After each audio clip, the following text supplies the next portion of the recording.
투데이 증시 이슈입니다. 뉴욕 증시가 예상치를 밑돈 물가지표에 안도하며 일제히 상승 마감했습니다. 발표된 11월 개인 소비 지출 가격 지수가 둔화세는 여전히 멈추고 있는 것으로 나타났지만 시장의 예상보다는 낮게 나오면서 악화됐던 투심이 일부 살아났습니다. 미국이 250척 규모의 전략 상선단을 꾸려 국제무역선으로 활용할 예정이라고 전해졌습니다. 이에 한국조선업이 전략 상선단에 참가하기 위한 상선에 신조 혹은 MRO 공사를 수주하는 수혜를 볼 것이란 전망입니다. 미국 내 투자 인센티브도 받을 것이란 관측 속에 국내 조선 관련주에 기대감이 쏠리고 있습니다. 내년 1월 미국 라스베가스에서 열리는 세계 최대 IT 박람회 CES 2025에 양자 컴퓨터가 새로운 주제로 추가됐습니다.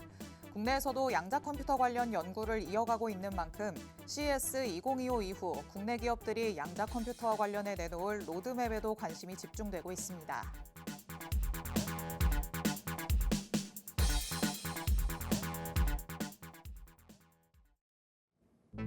별이 빛나는 밤, 여러분에게저도 붉게 빛날 수 있도록 밤을 반짝 함께 열어보는 시간입니다. 9시 주식광장 진행의 권지영입니다.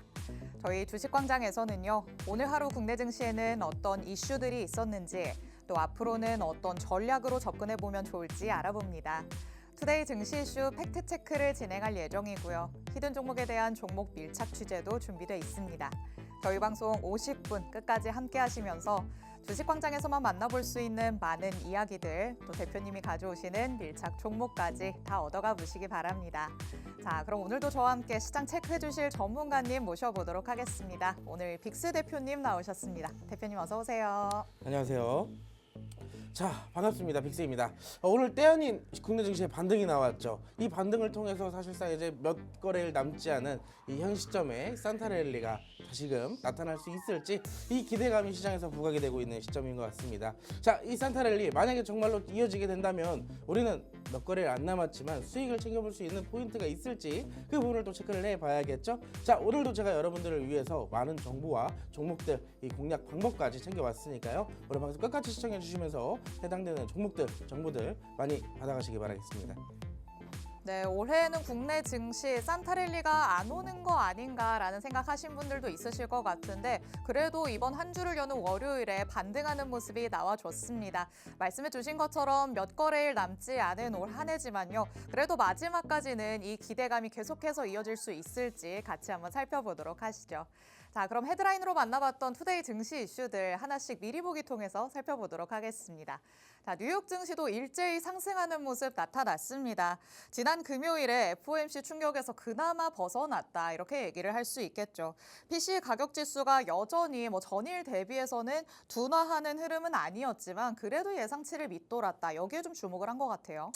맞습니다. 근데 제가 지난주에 우리가 이 시간에 만났었잖아요. 네. 월요일에 만났을 땐 그때 당시 시점에서는 FOMC가 시작되기 직전의 시점이었습니다. 맞아요. 그래서 아무래도 증시의 충격 대비 어떤 것들이 나타날지 그런 것들에 대한 좀 참고에 대한 멘트를 좀 해드렸었는데 제가 이 말을 한마디 해드렸던 것은 확실하게 기억을 해요. 자, 사실 지표가 어떻게 나오든 간에 네. 사실 그로 인해서 매파적인 발언을 통해 앞으로 금리 인하의 횟수가 줄어든다라고는 하지만 네. 사실상 금리 인하의 여부는 결국엔 정해져 있는 거예요. 아, 그렇죠. 몇 해가 됐든 간에 결국에는 금리 인하의 횟수는 사실상 크게 중요하지 않다. 앞으로 금리가 인하될 가능성이 높아질 거기 때문에 여기에 대한 사실상 당분간의 이 변동성 충격은 있겠지만 점차 이 부분을 극복하고 시장은 다시 올라갈 것이다 라고 언급을 드렸던 게 기억이 나네요. 네. 그런 것처럼 최근에 미국 증시가 최근에 많이 올랐던 부분들에 대한 차익 실현들이 사실상 돌아보면 뭐예요? 이제 FOMC 간의 핑계거리였을 뿐이었겠죠. 그런 것들을 우리가 고려를 해본다면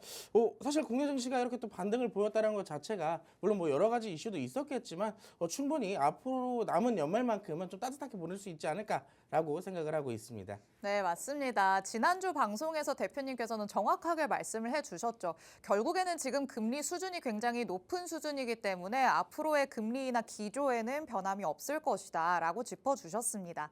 이 횟수가 조금 줄었다고 한다고 해서 금리 인하가 안 될 거는 당연히 아니겠죠. 너무 과민하게 반응하는 것처럼 받아들이지 말고 우리는 이 연말의 분위기를 조금 더 즐겼으면 좋겠다라고 말씀을 하시거든요.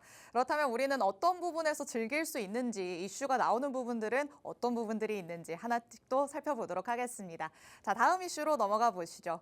자, 미국에서 선박법이 발의됐다라는 소식이 전해졌습니다. 전략 상선단을 꾸려서 국제무역선으로 활용하겠다 이런 계획인 건데요. 그런데 이 전략 상선단에 참가하려면 배를 건조해야 되는데 결국에는 이걸 우리나라가 맡아서 하게 될 것이다 이런 의견인 거죠. 맞습니다. 사실 첫 번째로 우리가 놓고 볼 시점은요. 전 세계적으로 조선에 대한 이런 좀 어떻게 보면 기술력 네. 그런 것들을 봤을 때는 사실상 우리나라가 조금 온톱이 아닐까라고 따라올 생각을 자가 해요. 없다. 맞습니다. 물론 중국이 뭐 수주나 이런 점유율 자체는 상당히 높을 수는 있지만 네. 사실상 약 주기라는 게 있어요. 이 선박 교체 주기라는 것들이 있는데 아무래도 이 차도 오래 타면은 바꿔줘야 되잖아요. 그렇죠. 조선도 마찬가지입니다. 그게 이제 10년 정도로 이제 주기 사이클이 돌아가게 되는데 이 막상 10년 전대의 조선 이 한국에서 만들었던 조선 배들이 사실상 납품이 되고 나서 그 이후로부터 중국 배들이 나오기 시작했어요. 근데 각 외국 그 전 세계적으로 이제 값싼 중국산 배들을 많이 사가기도 했었습니다. 네. 근데 막상 다 사가놓고 보니까 중국산 배에 대한 AS나 뭐 국내산에 우리나라에서 만들었던 이 조선 배들에 대한 AS 그런 부분들을 살펴봤을 때는 막상 전 세계적으로 다시 돌아본다면 이제 결국에는 한국밖에 없다라는 거예요. 그리고 특히나 지금의 시기가 무슨 시기입니까? 또 미국과 전쟁이 또 피터지게 싸우고 있을 맞아요. 시기 아닙니까? 그럼 결국엔 또 미국도 중국 배는 결국에 안 쓴다라는 취지로 갈 것이기 때문에 이번에 트럼프 대통령 당선이 되자마자 이 조선에 관련된 이슈를 가장 먼저 뱉었어요. 그렇기 때문에 여기에 대한 수혜가 사실상 10월, 11월 달부터 현재까지 꾸준하게 이어질 수밖에 없었던 시기인 거죠. 실질적으로 관련되어 있는 업종들이나 주가 차트들을 보면은 상대적으로 과대낙폭된 업종들에 대비했을 때 주가들이 상당히 견조한 흐름을 이어가고 있다라는 것들을 확인해 볼 수가 있고요. 그 부분을 넘어서 사실상 지금도 상승세가 이어나고 있기 때문에 네. 여기에 대한 수혜가 이미 증시로 반영이 되고 있다라고 살펴볼 수가 있을 것 같습니다. 그렇기 때문에 조선주 상대적으로 좀 많이 올라간 것 같지만 아직 다 올라가지 않았어요. 제가 조금 이따 좀 차트를 비교해서 같이 보여드릴 건데 아직까지 예전에 이 영광을 누렸던 그때 당시 주가는 올라가지 못했던 그런 부분들을 우리가 참고 삼아서 같이 한번 공략법을 알려드리도록 하겠습니다. 네, 결국에는 한국의 이 조선업의 기술력 따라올 자가 없다라고 얘기를 할 수 있겠습니다. 그나마 대응을 하던 게 중국이라고는 볼 수 있겠지만 기술력이 아니라 어느 정도의 단가 측면에서 밀어붙였다 이렇게도 생각할 수 있을 것 같은데요. 이와 관련해서 결국에 살아남을 수 있는 거는 기술력이 바탕이 돼야 되겠죠. 한국의 조선업 그래서 다시 한번 더 주목을 받고 있는 시점입니다. 주가가 많이 올랐다고 하더라도 아직까지 과거의 영광을 재현하는 수준은 아니라고 말씀을 하셨으니까 차차 잠시 후에 관련주들부터 찾아보도록 하시죠. 자, 마지막 이슈로 넘어가 보도록 하겠습니다. 자, CES 2025 전 세계적으로 굉장히 큰 규모로 열리는 IT 박람회인데요. 여기에 이제 양자 컴퓨터 주제가 새롭게 추가됐다라는 소식이 전해졌습니다. 내년 1월 9월부터 열리는데 이제는 정말 양자 컴퓨터가 누가 뭐래도 미래 산업 중에 하나로 자리매김을 했다 이렇게 볼 수 있을 것 같아요.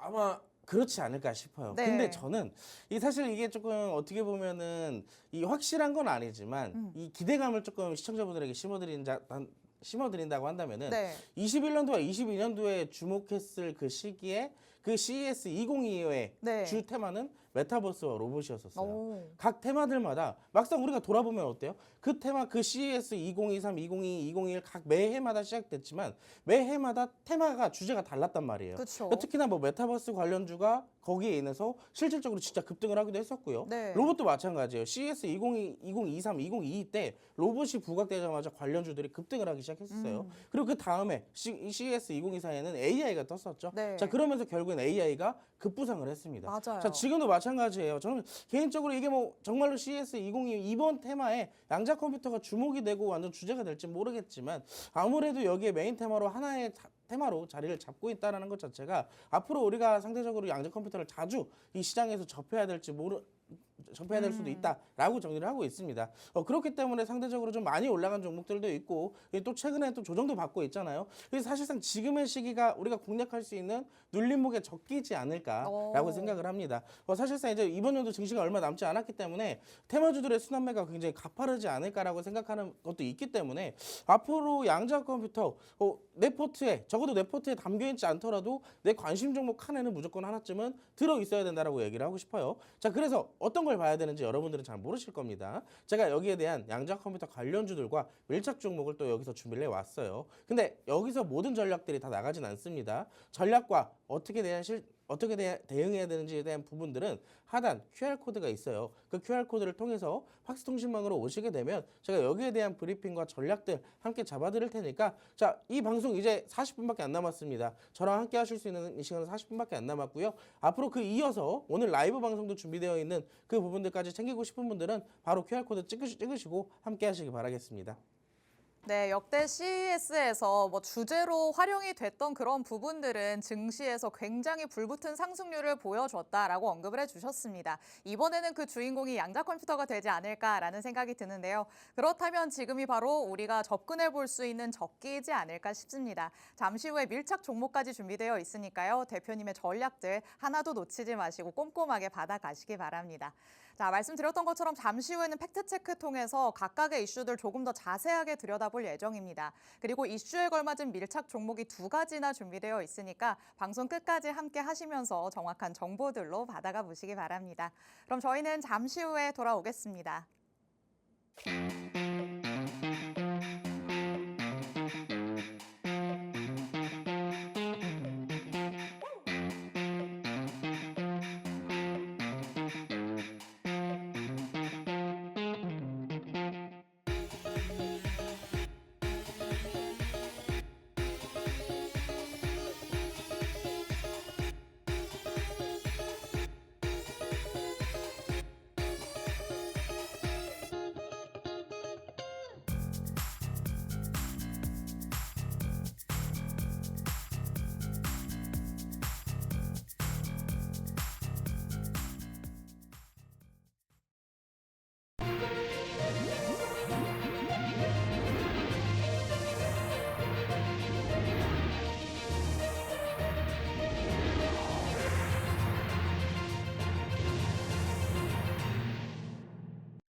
아홉 시 주식광장 함께하고 계십니다. 저희 주식광장 누구에게나 열려있는 방송입니다. 지금 시청하시는 분들은 언제든지 자유롭게 팍스통신망 안으로 들어오실 수 있는데요. 하단에 QR코드가 계속해서 나가고 있습니다. 이 QR코드 스캔해서 통신망 안으로 들어오시면 오늘 방송에서 만나보는 밀착 종목 2가지, 정확한 종목명부터 자세한 가격 전략까지 다 받아가 보실 수 있습니다. 오늘 저희 방송이 50분까지 진행되는데 다 끝나고 나서는 아쉽다라고 느껴지시기도 하실 겁니다. 그래서 오늘 밤 10시 40분부터 대표님께서는 라이브 방송을 따로 진행하신다고 하는데요. 이 라이브 방송에 들어오시면 방송에서 못 다 들은 얘기들 더 세세하게 들으실 수 있습니다. 라이브 방송에 참여하실 수 있는 링크를 팍스통신망 안에서만 공개해 드리니까요. 서둘러서 스캔해서 통신망 안으로 들어오시기 바랍니다. 자, 그럼 우선 오늘 마감된 국내 증시 상황부터 짚어보도록 하겠습니다. 자, 미국에서 PC 가격 지수로 인한 안도감이 펼쳐졌기 때문에 국내 증시에서도 저가 매수세가 유입이 된 모습이었습니다. 양 지수가 훨훨 날아오르는 모습이었죠. 오늘 코스피 지수는 1.57% 오르면서 2,442선으로 마무리했고요. 코스닥 지수는 1.64% 상승한 679선까지 올라온 상황입니다. 자, 코스피와 코스닥 지수 모두 장 출발 이후에 잠깐 주춤했다가 상승폭 확대해가면서 쭉 견조한 흐름 보여줬고요. 보시는 것처럼 양 시장에 외국인과 기관이 동반 매수 우위가 나타났습니다. 외국인이 코스피 시장에서는 1,400억 원, 기관이 그리고 물량을 많이 담아줬죠. 4천억 원 넘게 물량 담아줬고요. 코스닥 시장에서도 외국인과 기관이 각각 1,000억 원 넘게 매수 우위를 보인 상황이었습니다. 이렇다 보니까 수급이 들어오면서 오늘 양 지수가 상승으로 올라갔다라고 볼 수 있겠는데 일단 이번 경제 지표로 인플레이션에 대한 우려감이 조금 완화되기는 했지만 국내 증시로 놓고 본다면 내일이 크리스마스 휴장일을 또 앞둔 날이기도 하죠. 어느 정도는 이 경계감, 관망 심리가 작용할 것으로 예상되기도 합니다. 그러면 오늘 장 안에서 어떤 부분을 우리가 조금 더 긍정적인 포인트로 잡아볼 수 있을까? 이걸 궁금해하시는 분들도 있으실 것 같아요. 일단 방금 전에 좀 좋은 질문을 주셨어요. 지금 이 시점에서 어떠한 포인트를 둬야 되느냐. 네. 사실 그게 가장 중요한 건데 일단 이걸 먼저 좀 말씀을 드려야 될 것 같습니다. 최근에 우리나라 국내 증시가 좀 많이 빠졌죠. 뭐 코스피나 코스닥이나 모두 급락을 했는데 여기에 대한 빠진 원인을 찾아보니까 결국엔 누구예요? 외국인이 팔았어요. 외국인이 팔아가지고 결국에는 증시가 이 수급세가 여기에 있는 자금들이 빠져나가다 보니 증시가 힘을 못 받고 계속 하락할 수밖에 없었다라고 우리가 이제 사실상 알고 있었습니다. 근데 지금 우리가 이제 어느 정도 최근에 몇 개월 동안 증시가 계속 낙폭을 보이면서 현재의 시점 차트를 좀 같이 볼까요? 차트를 같이 보면 대략적으로 8월 달에 저점을 한번 갱신을 했었죠. 이때 당시 아마 주식을 하셨던 분들이라면 아마 공포감에 아마 휩싸였지 않을까라고 생각할 정도로 굉장히 많이 빠졌던 충격이었던 하루였던 것 같습니다. 근데 그 이후의 저점을 사실상 이때 당시에 이 저점을 또 깰까라고 할 정도로 굉장히 많이 빠지기도 했어요. 근데 막상 보니까 어때요? 갑작스러운 이슈가 터졌음에도 불구하고 어느 정도 바닥을 잡아주려는 흐름들은 지금까지 계속 나타나고 있다는 거예요. 특히나 외국인들이 지금까지 많이 팔았다라고 한다지만 이 사실상 외국인들이 많이 판 게 어디서 많이 팔았냐? 결국엔 많이 올랐던 반도체 업종, 특히나 삼성전자에서 많이 팔았어요. 그렇기 때문에 여기에 대한 수급세들이 사실상 완전한 자금 이탈로 이어졌는지 이게 관건인데요. 오늘 이런 이슈가 하나 떴습니다. 외국인들이 그동안 삼성전자를 많이 팔면서 증시를 떠난 줄 알았는데 뒤로 돌아보니까 어디예요? 한국 증시에서 약 12조를 담았다라고 이슈가 하나 떴습니다. 자, 이게 무슨 얘기냐면 반도체는 그동안 많이 과부하됐기 때문에 여기에 대한 차익 실현들이 지금 현재까지 이어진 거고 막상 뒤돌아보니까 어때요? 값싸고 좋은 이 기업들이 얼마나 많습니까? 여기에 대한 투자를 지금 지속적으로 하고 있다라는 얘기예요. 자, 그렇다라고 한다면 아까 앵커님이 질문해 주셨던 것처럼 지금 앞으로 그런 연말과 앞으로 내년까지를 우리가 어떻게 지켜봐야 되느냐 그 부분들을 우리가 생각을 해봐야 되는데 자, 외국인들은 이유 없이 투자를 하진 않을 겁니다. 어느 정도 증시 최근에 뭐 계엄 사태도 있었고 뭐 FOMC의 충격도 있었고 이걸 다 견뎌내가면서 현재 다중 바닥을 만들어가고 있다라는 거예요.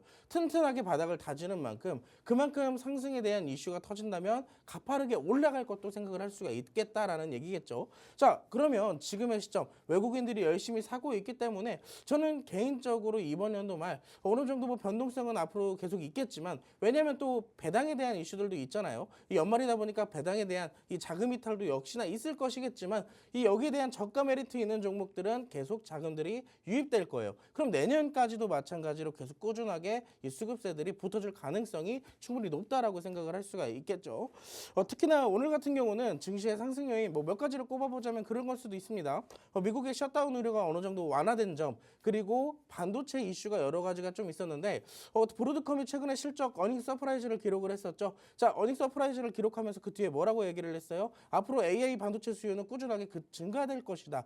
죽지 않을 것이다라고 언급을 했는데 자, 브로드컴이 어디에 러브콜을 계속 보내고 있냐? 한국의 삼성전자와 SK 하이닉스의 HBM4에 대한 양산의 러브콜을 계속 보내고 있는 거예요. 자, 여기 추가적으로 또 뭐가 있어요? 최근에 반도체가 좋지 않았던 점, 트럼프 대통령 당선이 되자마자 반도체 보조금 못 받는 거 아니냐 이런 이슈도 역시나 있었죠. 근데 주말간에 어떤 이슈가 있어요? 자, 결국엔 보조금을 받는 것으로 확정으로 지었습니다. 자, 그렇기 때문에 반도체에 대한 그동안 악재들이 어느 정도 해소가 되면서 최근에 오르지 못했던 반도체 소부장주들의 위주로 어느 정도 수급들이 좀 유입되는 모습들도 나타날 수가 있었죠. 자, 만약에 정말로 시장이 죽을 거였다면 여기에 대한 수급세가 붙지 않을 거예요. 다만 지금의 시점 최근까지는 미국 증시와 국내 증시가 디커플링 현상을 좀 계속 유지되어 왔다라고 볼 수가 있습니다. 근데 최근 들어 보시면은 FOMC가 끝난 시점에서 미국 증시도 낙폭, 국내 증시도 낙폭. 근데 지난 금요일이죠. 미국 증시가 저점을 잡고 반등하는 모습에 여기에 안도감을 느낀 국내 증시도 수급들이 유입됐다라고 느껴본다면 사실상 앞으로 커플링 현상이 좀 동조화되면서 추세를 잘 따라가는 미국을 열심히 뒷공문이 따라서 같이 따라간다면 충분히 앞으로 시장의 반등 가능성을 생각해 볼 수가 있을 것 같아요. 자, 그럼 돌려 말해서 뭐예요?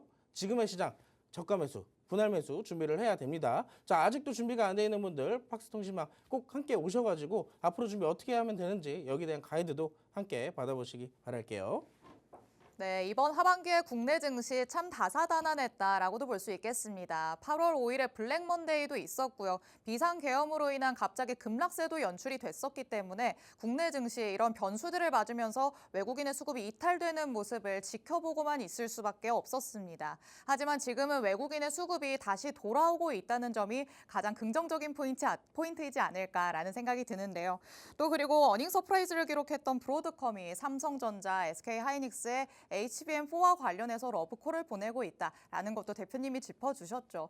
우리나라 증시를 뒷받침한다라고 볼 수 있는 이런 반도체주들의 어느 정도의 러브콜이 나오고 있는 만큼 긍정적인 전망들 기대해 볼 수 있지 않을까 싶습니다. 자, 이렇게 꼼꼼하게 살펴보다 보면 그래도 국내 증시에서 긍정적인 요소들이 없지만은 않다라는 생각이 드시죠. 그렇다면 조금 더 우리가 지켜볼 수 있는 일정들로는 또 뭐가 있을지 오늘이 월요일이기 때문에 같이 살펴보면 좋지 않을까 싶습니다. 자, 그러면 이번 한 주에는 어떤 일정들을 우리가 조금 더 눈여겨보면서 살펴볼 수 있을까요? 제가 항상 월요일에 이 시간을 굉장히 좋아해요. 왜냐하면 한 주를 준비할 수가 있는 시장이거든요. 맞아요. 자, 그렇기 때문에 제가 항상 이 월요일에 여러분들께 이번 주에 어떤 일정이 있는지 꼭 브리핑을 드리는데 매주 제가 오늘까지 한 4회번째 나온 것 같아요. 네. 근데 매주 꼽아드렸던 그 테마들이 결국엔 어떻게 됐어요? 올랐죠. 다 상승이 나왔어요. 이번에도 마찬가지입니다. 제가 여기서 짚어드리는 테마들 여러분들이 꼭 주목을 해보셔야 되는 결정적인 요인도 오늘 같이 설명을 좀 드려보도록 할게요. 첫 번째 테마부터 좀 같이 보도록 할까요? 자, 첫 번째 제가 준비한 일정은요. 2030년 녹색 금융 450조를 투입을 하겠다라고 정부에서 오늘 발표가 됐어요. 근데 사실 이 일정이요. 지난주부터 계속 예정되어 있던 오늘 발표될 예정이었던 일정이었던 거예요. 그럼 만약에 지난주부터 이 일정을 가지고 우리가 준비를 했다면 오늘 장 막판에 어떻게 됐어요? 탄소 배출 관련주들, CCU 관련주들 전부 급등을 했죠. 추가적으로 상승이 나오면서 마감이 됐는데 이런 부분들을 우리가 미리 준비를 할 수가 있었더라는 얘기예요. 자, 대표적인 종목들 이슈를 좀 먼저 보면서 같이 살펴볼 건데요. 금일 탄소중립 얼라이언스의 선언식 예정과 진행이 이루어졌습니다. 한덕수 대행 총리가 2030년까지 녹색금융 450조 원을 투입해서 시장에 충분한 자금을 공급할 계획이라고 발표를 했는데 전 세계 90% 이상의 경제권이 친환경 저탄소 경제로 전환할 것을 선언을 했습니다. 먼저 선반영으로 2025년에 2조 7천억을 투입할 예정이라고 발표를 했어요. 각국이 전 세계적으로 이제 탄소에 대한 얘기는 사실 10년 전, 20년 전에도 계속 있었던 얘기들이에요. 근데 이제 더 이상 안 되니까 기후 이상 현상들이 너무나도 많이 나타나다 보니 여기에 대해서 실질적으로 이제 뭔가 조치를 취해야 되지 않나 이런 얘기들과 모션들이 나오고 있습니다. 근데 그 중에서도 그냥 탄소 배출권, 사실 몇 년 전만 하더라도 탄소 배출에 대한 얘기를 한다면 이 탄소 배출권에 대한 얘기들을 굉장히 많이 했었거든요. 근데 이젠 시대가 바뀌었습니다. 증시도 바뀐 만큼 이 탄소 얘기가 나올 땐 뭐가 주목이 되느냐? CCUS라는 기술이 주목이 되기 시작을 해요. 자, 근데 CCUS 아직도 이 CCUS가 뭔지 모르시는 분들이 많기 때문에 시간이 없어서 좀 짧게 설명을 해드리자면 CCUS라는 것은 탄소 포집 활용 저장이라는 기술을 요약을 한 용어입니다. 대표적으로 탄소를 줄이는 것 자체도 굉장히 중요하지만 이 탄소를 활용한 기술 중에 하나, 이 CCUS도 굉장히 중요한 기술로 주목받고 있는데요. 공기 중에 탄소를 포집해서 순 배출을 0으로 만드는 것, 그 중에서 탄소 포집 저장을 CCS라고 얘기를 하고요. 탄소 포집 활용을 하면 CCU라고 얘기를 합니다. 그 두 개를 합쳐서 CCUS라고 얘기를 하는 것이고요. 위에 보시면 이산화탄소가 다이아몬드가 된다고 이 연금술사 CCU, 사실상 좀 약간 이 과장된 광고이긴 하지만 실질적으로 우리가 그렇게 생각을 해보시면 좋아요. 결국에는 기업들이 뭔가 생산적인 활동을 하게 되면 탄소 배출이 될 수밖에 없잖아요. 근데 각국에서 전 세계적에서는 뭐라고 얘기를 해요? 탄소 배출을 계속 줄이라고만 얘기를 해요. 그러면 기업적인 측면에서 이거를 극복하기 위해서 뭘 해야 되냐? 이 탄소를 활용할 줄 알아야 되는 기술들을 개발을 할 수밖에 없는 시점이 돼버린 거예요. 자, 그렇기 때문에 현재 시점에서 탄소 배출 얘기가 나오게 되면 결국엔 CCUS로 이어질 수밖에 없는 그런 시점이고요. 특히나 이제 트럼프와 이제 머스크가 둘이 항상 꼭 붙어 다녀요, 요즘에. 근데 그 둘이 탄소 배출과 관련돼서 무슨 얘기를 해요? CCUS에 지원할 수밖에 없다라고 얘기를 해요. 그럼 관련주들에 대한 최근에 머스크와 트럼프가 붙어서 관련된 정책들이 나오게 되면 거기에 관련되어 있는 수혜받는 종목들은 다 올라갔죠. 이번에도 마찬가지입니다. 전 참고로 최근에 탄소 배출 원래끼 자체가 테마 자체의 흐름이 이 강한 모습이 그렇게 이 오랫동안 이어가지를 못했다라고 생각을 하는데 이번엔 좀 다른 모습들이 나타나지 않나라고 생각을 합니다. 그래서 한 번쯤은 우리가 눌림목을 공략을 해본다면 나쁘지 않다라고 생각을 하게 되는데, 자, 그래서 대표적인 종목 짧게나마 하나만 좀 보도록 하겠습니다. 먼저 그린케미칼을 좀 보도록 할 건데요. 최근에 좀 강한 모습이 나타나고 있죠. 이 종목은 이제 작년과 올해 초에 저랑 팍스통신망 안에서 한번 공략을 했던 종목이에요. 근데 최근에 또 눌림목이 나온 시점부터 강한 반등이 나오고 있는 시점이기 때문에 좀 개인적으로 현재 자리 굉장히 매수 타점으로 보기에 유효하다라고 생각을 합니다. 그래서 만약에 이 종목 만약에 오늘 시간에서 약간의 상승이 있었지만 눌림목이 다시 재차 나오게 된다면 저는 이 종목 놓치지 않고 공략을 할 생각이 있어요. 근데 아직도 CCUS 기술이 뭔지도 모르겠고 탄소 배출 관련주들이 이렇게 올라가는데 나는 눈만 뜨고 그냥 보기만 하고 있다. 그러지 마시고, 자, 적어도 팍스통신망으로 여러분들이 함께 오셔서 지금 시장에 대한 대장주들 이런 것들 한번 같이 공부하신 다음에 저와 같이 수익까지 한번 챙겨보시기 바라겠습니다. 네, 이번 주 첫 번째 일정이었던 탄소 배출과 관련한 얘기 말씀을 해주셨습니다. 오늘 탄소중립 얼라이언스 선언식이 개최가 됐었는데요. 이와 관련해서 탄소 배출 관련주들이 장 후반부에 시세를 분출하는 모습이 나타났습니다. 이와 관련해서 우리가 주목해야 할 건 CCUS다라고 말씀을 해주셨죠. 탄소 배출이 결국에는 CCUS로 연결이 되겠구나라고 생각을 하시면 되겠습니다. 탄소 배출이 중요하다라고는 얘기를 하지만 탄소 배출 자체가 안 될 수는 없겠죠. 그렇다면 공기 중으로 배출된 이 이산화탄소를 어떻게 활용할 수 있을까, 여기에 주목을 하게 될 텐데요. 이와 관련해서 또 이미 증시에서는 관련주가 움직이는 모습이 나타났습니다. 그린케미칼 한번 살펴주셨죠. 현재도 매수 타점으로 보기에 굉장히 좋다라고 말씀을 하십니다. 이미 시세 분출이 크게 된 거 아니냐라고 생각하실 수는 있지만 현재 이 구간에서 조금이라도 다시 눌림목이 나온다면 다시 한번 공략을 해보면 좋겠다라고 말씀하셨습니다. 이와 관련해서 추가적인 전략이 필요하신 분들은 팍스통신망 안으로 들어오시면 되겠습니다. 하단에 QR코드 계속해서 나가고 있죠. 이 QR코드 스캔해서 들어오시면 이렇게 대표님이 눈여겨보고 있으신 종목들 향후 전략까지 받아가실 수 있으니까 적극적으로 활용해 보시기 바랍니다. 그런데 대표님, 이번 주에는 사실 진짜 핫한 이슈는 따로 있을 것 같아요. 이거 기다리시는 분들 정말 많을 것 같거든요. 맞아요. 특히나 아까 제가 이 일정을 왜 잘 알고 공략을 해야 되냐라고 얘기를 했을 때 네. 탄소 배출 결국에는 지난주부터 나왔던 이슈였기 때문에 지금 오늘 올라갔잖아요. 네. 자, 오징어 게임 같은 경우는 이제 이번 주 목요일 날 공개가 될 예정입니다. 네. 앞으로 시간이 좀 남아있기 때문에 물론 대장주들 많이 올라갔죠. 어느 정도 올라갔기 때문에 이미 다 올라간 거 아니냐 하실 수도 있겠지만, 자, 제가 앞으로 여러분들께 설명드리는 걸 듣게 된다면 아니네, 아직 멀었네라고 생각을 하실 수밖에 없을 거예요. 자, 이슈부터 한번 짧게 설명을 드려보도록 할게요. 자, 무궁화 꽃이 다시 피었습니다. 이 오징어 게임 2가 26일 공개될 예정인데요. 자, 오징어 게임 시즌 1의 학습 효과가 이번에도 나올지 굉장히 기대가 되는 부분들이에요. 자, 참고로 오징어 게임 1 때요. 그때 당시에는 오징어 게임이라는 넷플릭스라는 컨텐츠 자체가 이 생소했던 부분들이었기 때문에 사실상 주가가 그렇게 올라갈까라고 생각을 했었지만 그때 당시에 영상 컨텐츠들이 메타버스 기업에 굉장히 밀접한 연관성이 있다라는 점, 그리고 막상 보니까 어때요? 오징어 게임이 흥행을 해서 대박이 나버렸죠. 그랬더니 어떻게 됐어요? 관련주들의 주가가 굉장히 많이 올랐습니다. 거기에 대한 학습 효과가 이번에도 나올지 굉장히 기대가 된다라고 다시 정리를 해드리고요. 수혜주들의 연이은 상승세 지금도 나오고 있습니다. SBS나 대표적인 IMBC 관련되어 있는 방송 송출 기업들 우리가 또 이렇게 체크를 해볼 수가 있다라고 말씀을 드릴 수가 있겠네요. 자, 그래서 내일 당장 공략해야 될 종목 뭐냐라고 여러분들이 굉장히 궁금해하실 텐데, 자, 그래서 제가 여러분들께 간단하게 종목 몇 가지만 좀 살펴드리고 정리를 좀 하도록 할게요. 자, 화면 같이 보시면서 차트를 좀 보도록 할 건데, 첫 번째 종목은 위지엑 스튜디오예요. 자, 여러분들 오징어 게임 시즌 1이 언제 개봉이 됐냐? 2021년도 9월 달에 개봉이 됐습니다. 자, 21년도 위지엑 스튜디오가 관련주였어요. 얼마나 올랐는지 돌아가 볼까요?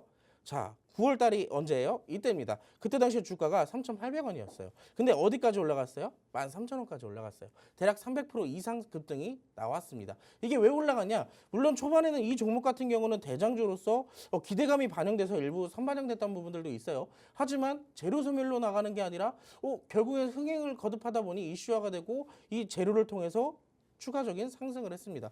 결국에는 여기 어디예요? 1,000원대에 있던 종목이 결국엔 13,000원대까지 13배가 올랐어요. 자, 이 종목뿐만일까요? 아니죠. 두 번째 종목도 있습니다. 두 번째 종목 쇼박스라는 종목을 볼 건데 이 종목도 역시나 오징어 게임 시즌 1의 수혜주로서 굉장히 가파른 상승을 보였다라고 할 수가 있을 것 같아요. 자, 이때 당시 9월 달에 주가가 무려 4,000원이었어요. 특히나 이 종목 같은 경우는 실질적으로 오징어 게임 시즌 1의 흥행 이슈를 타고 반영을 되는 모습들이 지금 차트에 나타나고 있는데 아까 9월 달에 개봉이 됐다 그랬죠. 자, 이 종목 급등하기 시작했던 게 9월 23일입니다. 그 전에 주가가 4,000원이었는데 결국엔 8,000원대까지 올라갔어요. 거의 2배 이상 올라갔다라고 볼 수가 있겠죠.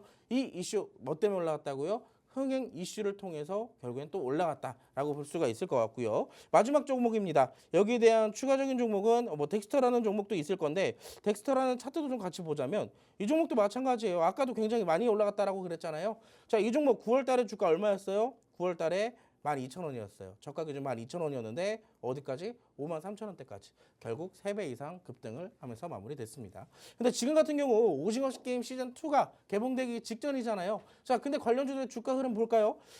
덱스터라는 종목은 이미 바닥에서 매집을 1차적으로 끝내고 눌림목까지 이렇게 완벽하게 줬어요. 뭘 핑계를 두고요? 시장 하락 핑계를 두고요. 눌림목까지 완벽하게 줬네요. 근데 최근에 주가가 좀 상승으로 이어지는 듯 하다가 다시 고꾸라지는 모습 나타났습니다. 근데 이건 중요하지 않아요. 기대감을 통해서 반영을 했고 그 반영이 어느 정도 상승이 나왔다면 이제 우리는 어느 정도 이 주가를 통한 매매를 해야 될 거 아니에요. 자, 그러면 이 종목에 대한 이 현재 시점에서 만약에 우리가 접근을 했을 때 단기적인 수익 관점으로 봐야겠잖아요. 자, 근데 그 단기적인 수익 관점에서 충분한 손절가를 놓고 공략할 수 있다라는 것 자체가 하나의 전략으로 가져갈 수 있습니다. 그렇기 때문에 현재 시점 충분히 공략할 수 있는 타점이 되고 만약에 오징어 게임 시즌 2가 사실상 이 반신반의거든요. 어떤 부분에 대해서는 굉장히 기대를 하고 있는 부분도 있고 원래 또 시리즈물이 1이 굉장히 흥행을 했으면 2가 또 기대치에 못 미치는 부분들도 굉장히 많잖아요. 다만 이 오징어 게임 이번에 또 기대가 되는 부분들도 있기 때문에 여기에 대한 기대감으로 통해서 흥행까지 이어질 수 있을지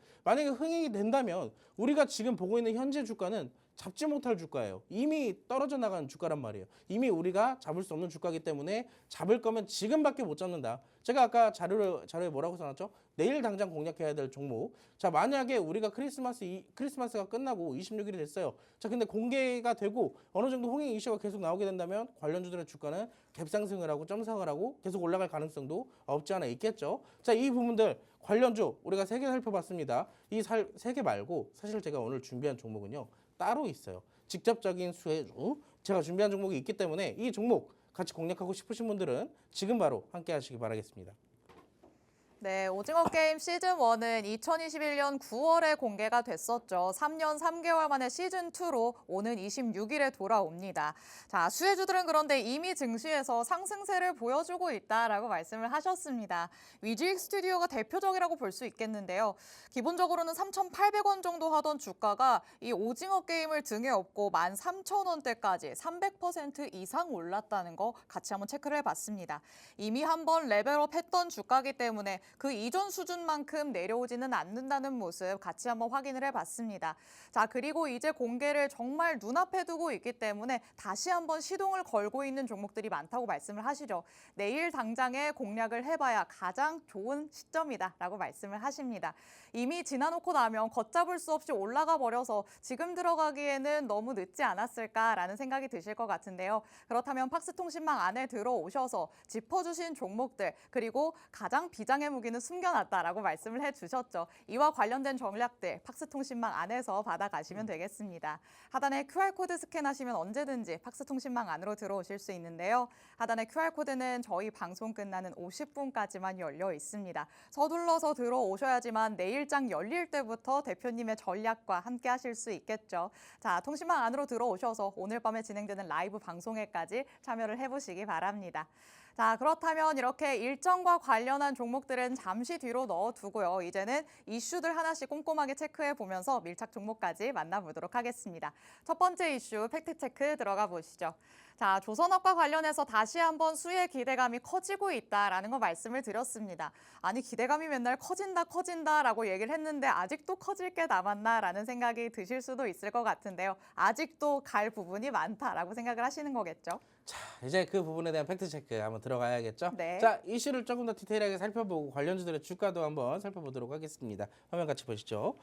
조선주 미 선박법의 수준 을고 인센티브 전망 낸다라고 얘기를 하고 있는데 미국이 지난 19일 미국의 변형과 안보를 위한 조선업과 한방시설법을 발의를 했습니다.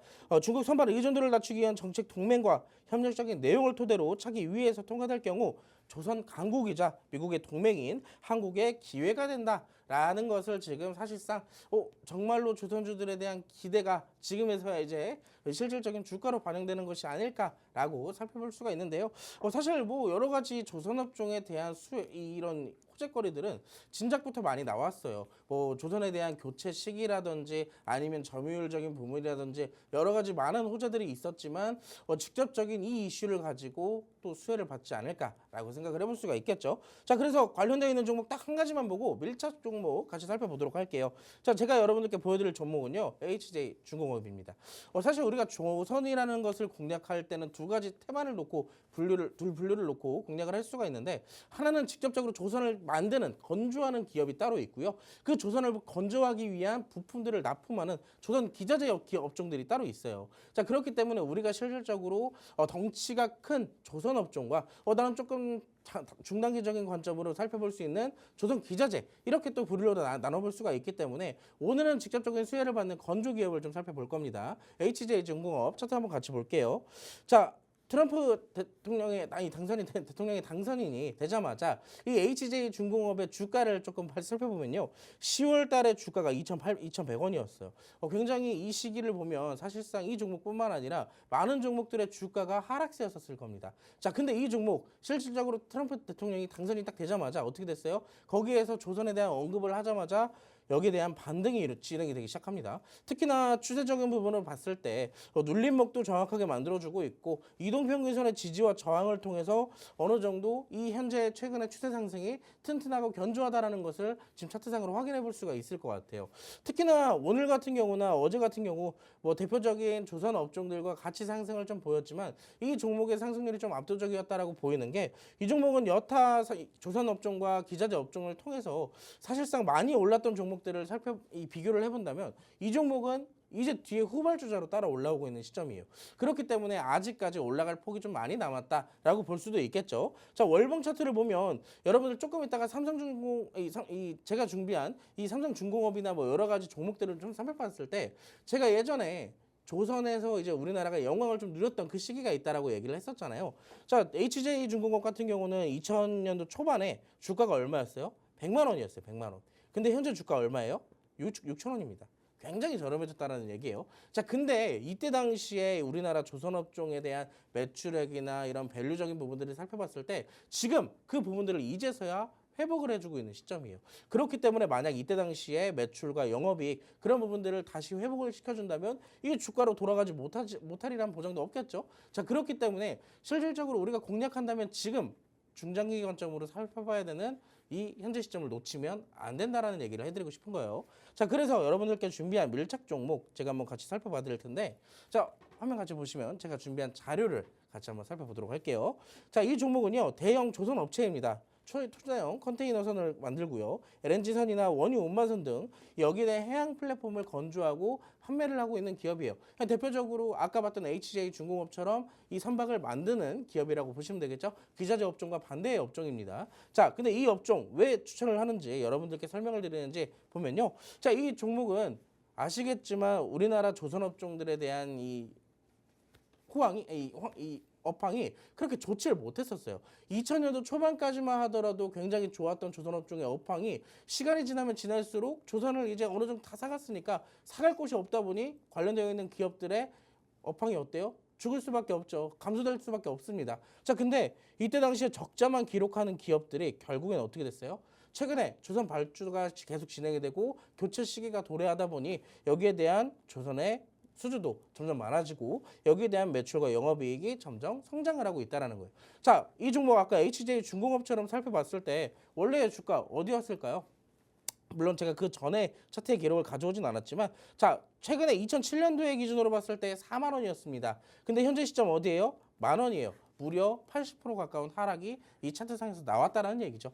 특히나 이때 당시에 어느 정도 횡보를 좀 보여주다 급격한 하락을 했는데 자, 이 하락을 한 시점부터 대략 6년이라는 시간 동안 이 종목 가만히 있었을까요? 자, 거래량을 비교해 봅시다. 2000년도 초반의 거래량과 현재의 거래량 월등히 많아졌어요. 적어도 2배 이상 평균 거래량이 늘어났다라고 설명을 해드릴 수가 있겠죠. 자, 그렇기 때문에 현재의 시점에서는 이 바닥에서 뭐가 진행되고 있어요?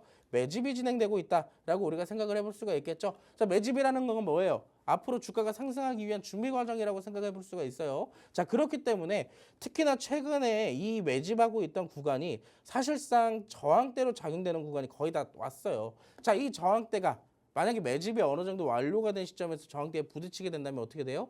폭발할 가능성도 있다라는 거예요. 뭘로 폭발을 해요? 재료를 통한 이 수급들이 유입이 되는 거겠죠.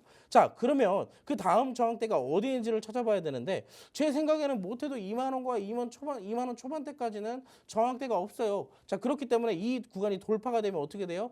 상승이 나올 수밖에 없습니다. 왜? 재료가 남아있고 계속 수혜받을 기대감이 남아있기 때문에요. 자, 그러면 현재 시점 11,500원인데 이 주가 지금 놓치면 어디서 사야 돼요? 또 15,000원, 16,000원, 남들 100% 먹을 때, 200% 먹을 때 더 올라갔을 때 살 수밖에 없다라는 거예요. 이 종목은 단기적으로 볼 종목이 아니라 내가 조금 더 여유로운 가치 투자를 하시는 분들에게 좀 적합하다라고 말씀을 드릴 수가 있습니다. 완벽하게 추세를 타고 가는 종목이라고 말씀을 드릴 수가 있기 때문에 자, 보시면 이 일봉 차트예요. 아까 전 거는 월봉 차트고요. 자, 일봉 차트를 봤을 때 어때요? 전형적인 추세가 지금까지 이어지고 있다라고 말씀을 드릴 수가 있겠죠. 자, 이 종목 지금 눌림목이 단기 눌림목이 나왔습니다. 지금 놓치면 눌림목 저항대 다 돌파되고 저 위에서 잡을 수밖에 없어요. 자, 지금 잡을 수 있는 기회를 여러분들께 드리도록 하겠습니다. 어디서 잡으면 되는지 하단 박스통신망으로 오셔서 설명 들어보시면 좋을 것 같아요. 네, 조선업에 대한 호재 꾸준히 나왔다는 거 우리 시청하시는 분들도 다들 아실 거라고 생각합니다. 선박 노후로 교체 시기가 왔다고 해서 선박 건조와 관련한 부분들로 한번 주목을 받았고요. 이제는 뭐 선박도 AS가 대세다라고 하면서 MRO 때문에 또 떴었고 그 다음에는 트럼프가 발언을 하면서 다시 한번 주목을 받았습니다. 이와 관련해서 밀착 종목이 오늘의 또 주인공이 될 수 있다라고 말씀을 해주셨는데요. 선박을 건조하는 업체입니다. 그렇다 보니까 말씀드렸던 것처럼 선박 교체 시기가 되면서 실적 개선세가 나타나고 있는 모습이죠. 주가의 흐름으로만 봤어도 최근에 뚜렷한 상승세를 보이고 있다는 거 같이 체크를 해볼 수가 있었습니다. 그런데 4만 원대에 달리던 주가가 만 원대까지 내려와 있다는 것도 같이 한번 살펴봤습니다. 그렇지만 최근에 다시 거래량이 그때만큼 실리는 모습 포착되는 거 확인을 해봤죠. 저항대에 도달을 하게 된다면 오히려 시원하게 돌파할 가능성이 크다고 대표님께서는 보고 있으십니다. 현재 11,500원 정도의 주가 수준에서 2만 원까지도 갈 가능성이 있다라고 열어두고 있으신데요. 이와 관련해서 상승분을 내가 다 가져가겠다라고 욕심을 한번 가져보신다면 대표님의 전략을 가져가 보시면 좋지 않을까 싶습니다. 하단의 QR코드 스캔해서 통신망 안으로 들어오시면 오늘 밤 10시 40분에 진행되는 대표님의 라이브 방송에 참여하실 수가 있고요. 이 라이브 방송 안에 들어오시면 지금 만나봤던 밀착 종목, 정확한 종목명부터 자세한 가격 전략까지 다 받아가실 수 있습니다. 하단의 QR코드 저희 방송 끝나는 50분까지만 열려 있으니까 서둘러서 들어오셔서 밀착 종목도 얻어가시고 앞서 만나봤었던 일정과 관련되어 있는 종목들까지도 알뜰하게 다 챙겨가 보시기 바랍니다. 자, 오늘의 밀착 종목은 이게 끝이 아닙니다. 한 가지가 더 남아있죠. 이슈 통해서 한번 들여다보도록 하겠습니다. 자, 양자 컴퓨터 계속해서 방송에서 말씀을 드리고 있는데 아직도 안 끝난 건가? 라는 생각 드실 것 같습니다.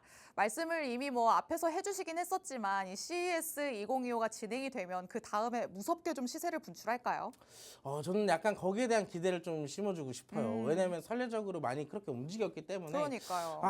최근 동안 이 국내 증시를 보면 주도하는 업종이 많이 없었던 시기잖아요. 맞아요. 자, 이 CES를 기점으로 앞으로 이 양자 컴퓨터가 시장을 주도할 수 있지 않을까 이 기대를 안고 있습니다. 그러면 만약에 시장을 주도를 한다면 네. 지금 어떻게 보면 주가가 많이 오르기도 했지만 나중에 전 먼 미래를 봤을 때는 지금도 바닥일 수도 있잖아요. 그렇죠. 자, 그러면 어떻게 해야 돼요? 지금이라도 빨리 눌림목을 사야겠죠. 찾아서 사야겠죠. 자, 왜 사야 되는지 우리가 같이 한번 이슈를 통해서 살펴보도록 하겠습니다. 화면 같이 보시죠.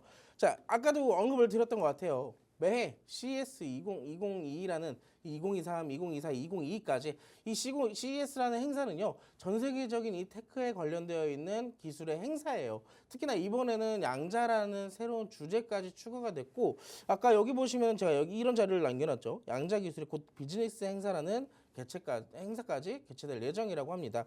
엔비디아, 구글도 주목하는 이 기술 CES 2025에 양자 컴퓨터가 떠오른다라고 지금 주제가 나와 있는데, 아까도 언급드렸던 주제가 새롭게 추가가 됐고요.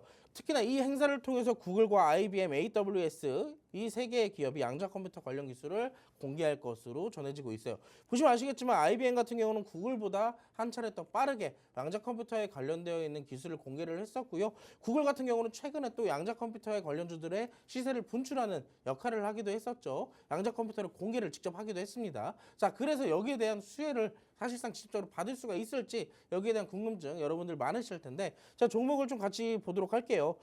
첫 번째로 우리가 좀 살펴볼 종목은 엑스게이트라는 종목인데요. 여러분 아시겠지만 엑스게이트라는 종목은 우리가 좀 많이 살펴봤던 종목이죠. 자주 봤던 종목이기도 합니다. 특히나 7,000원대 역사적 신고점을 만들어내기 직전부터 시작해서 현재까지 못해도 한 3번에서 4번까지 우리가 한번 추적 관찰을 했던 종목인데, 개인적으로 전 지금 자리 굉장히 나쁘지 않다고 생각을 해요. 특히나 역사적 신고가를 만들어낸 시점부터 새롭게 추세를 이어갈 수 있다라는 그 가능성이 있기 때문에, 특히나 지금 같은 경우는 5일선에서 한번 지지를 받고 11선까지 지지를 받고 있는 시점이잖아요. 자, 그러면 최근에 단봉 캔들들이 연이어서 속출되고 있는 이 현 시점, 사실상 지지의 마지막이라고 보면 좀 좋지 않을까라고 생각을 합니다. 그래서 이 종목 지금 공략을 해야 될까요? 자, 이 종목은 공략을 하더라도요, 우리가 비중을 좀 강하게 태워서 공략을 하지 못해요. 왜? 많이 올라갔기 때문에. 그래서 제가 여러분들께 이 종목은 단타로 팍스통신망 안에서 공개를 해드릴 거고, 제가 이제 여러분들께 직접 같이 공략을 해볼 밀착 종목을 공개를 해드리도록 하겠습니다. 자, 화면 같이 보시면 제가 여러분들께 오늘 준비한 종목은요, 유무선 통신 장비 제조업체예요. 양자기업이라고 얘기를 했는데 왜 갑자기 통신장비가 나오지? 자, 그 뒤에 내용은 나옵니다. 자, 이 기업은요, 국내 이동통신 3사에 통신장비를 직접 납품하는 글로벌 업체예요. 대표적인 국내 이동통신 3사 어디 있어요? SKT, KT, LG가 있죠. 이 세 군데에 직접적인 장비를 공급하는 기업이 바로 이 기업이에요. 그러면 이미 누구라도 알고 있고 많이 올라가지 않았을까라고 생각을 해볼 수도 있습니다. 자, 근데 그 뒤에 재료도 아직 남아 있어요.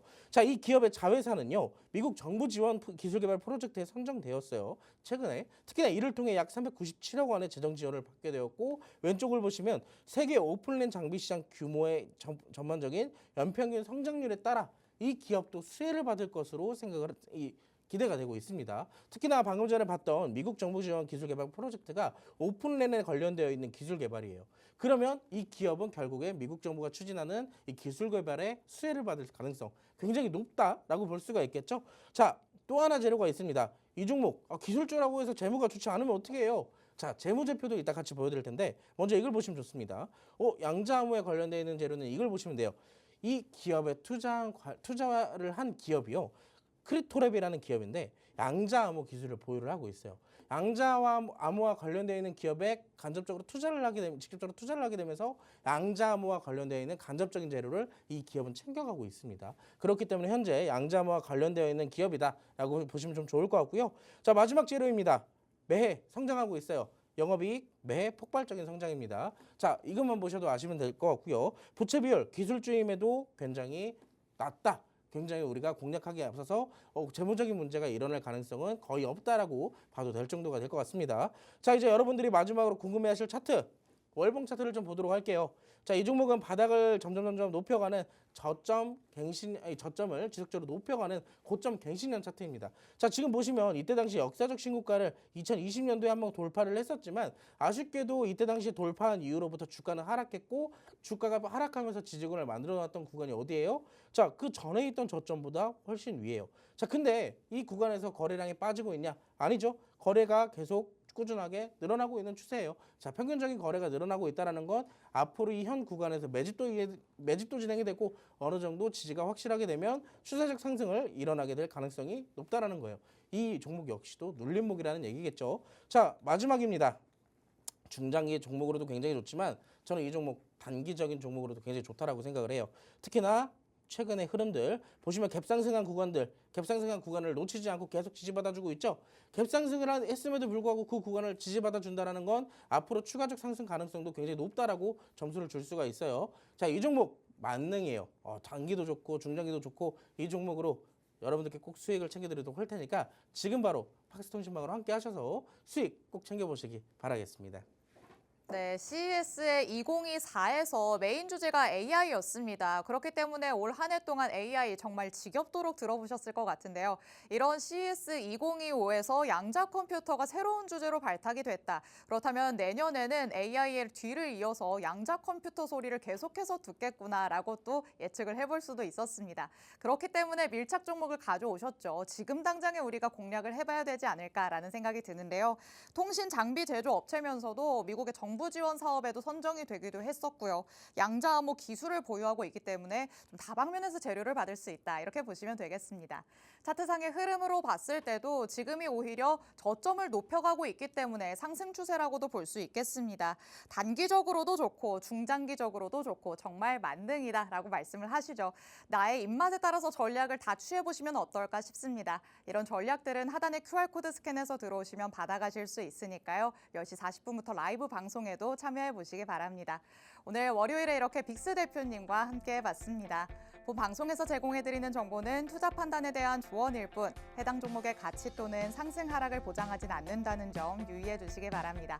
저희는 내일 이 시간에 다시 찾아오도록 하겠습니다. 시청해주신 여러분 고맙습니다.